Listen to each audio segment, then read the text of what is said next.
revient sur le suicide, donc 36%, 2 fois plus chez les femmes que chez les hommes. En ce qui concerne la moyenne des tentatives de suicide, c'est 5 chez ces 36% de patients, 5 tentatives, mais vous voyez que la marge est longue, entre 1 et 50. Les tentatives de suicide et l'analyse statistique réalisée avec le docteur Pierre Lévy nous montre que ces tentatives de suicide sont significativement associées au viol, qui était très important dans notre corps, et aux agressions multiples. Suivante. Qu'en est-il des données thérapeutiques? On posait aux victimes un certain nombre de questions et on s'aperçoit que dans ce groupe, eh bien, les démarches de réparation sont assez importantes, 64%. On posait aussi des questions sur l'hospitalisation dans l'année, c'est 20%, 22% en moyenne, autant chez les hommes que chez les hommes, avec une hospitalisation plus longue chez les femmes que chez les hommes. Et on posait aussi la question, bien entendu c'est une approche un peu difficile, des coûts hors hospitalisation. Et connaissant tous ces éléments, à la fois la durée d'hospitalisation, tenant compte de la prévalence des violences sexuelles, on a fait une approche pour essayer d'évaluer, ce n'est qu'une évaluation, le coût des agressions sexuelles en France, et on arrive à au moins, et c'est une fourchette basse, 10 milliards de francs par an. D'euros par an. 10 milliards d'euros par an. Suivant.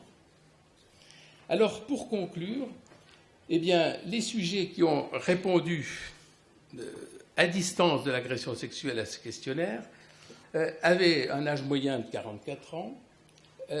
Ils répondaient longtemps après la première agression. Comme vous le voyez, et comme il est rappelé ici, la période d'amnésie est de plus de 11 ans en moyenne.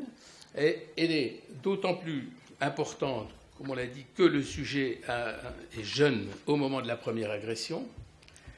Ces agressions sont graves, puisque le viol représente 3/4% des patientes, des victimes, pardon, et nous avons une forte proportion de démarches de réparation dans cette cohorte. C'est ce qui explique que ces victimes parlent et répondent à un questionnaire. Suivante.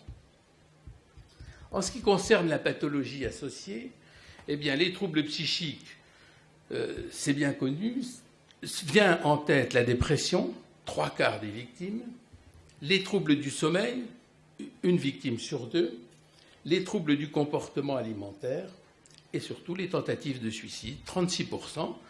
Et encore, nous n'avons pas inclus forcément les patients qui ont réussi leur suicide parce qu'ils ne répondent pas au questionnaire, vous l'imaginez.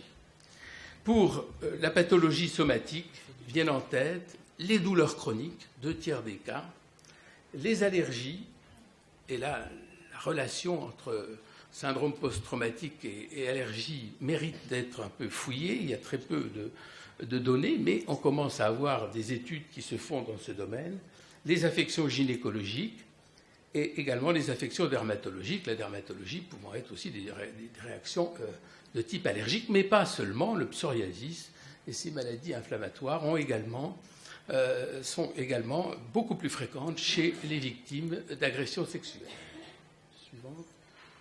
Alors, ceci permet, avec ces données préliminaires, bien entendu, on va essayer de les travailler. Le docteur Pierre Lévy va vous donner un peu les suites qu'on pourrait donner à cette étude. Il faudrait évidemment faire d'autres études, faire des études de cohorte qui sont très lourdes et très coûteuses, c'est-à-dire suivre des sujets toute leur vie, tandis qu'ici nous avons des patientes qui répondent à un questionnaire, donc c'est un cliché photographique.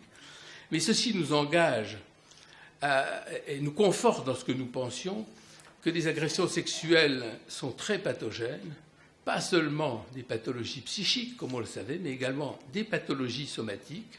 C'est un coût important pour la santé et il faut absolument que les médecins, que les soignants sachent les dépister. Et vous qui êtes là, vous en êtes convaincus, mais il faut faire passer le message à toute la communauté de nos confrères et consoeurs. Je vous remercie.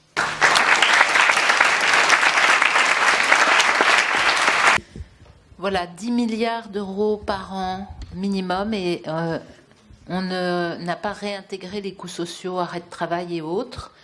Donc, quand on a du mal à entrer à la porte du ministère de la Santé et qu'on a une telle ampleur de dégâts, on se demande vraiment ce qu'il faut présenter comme données.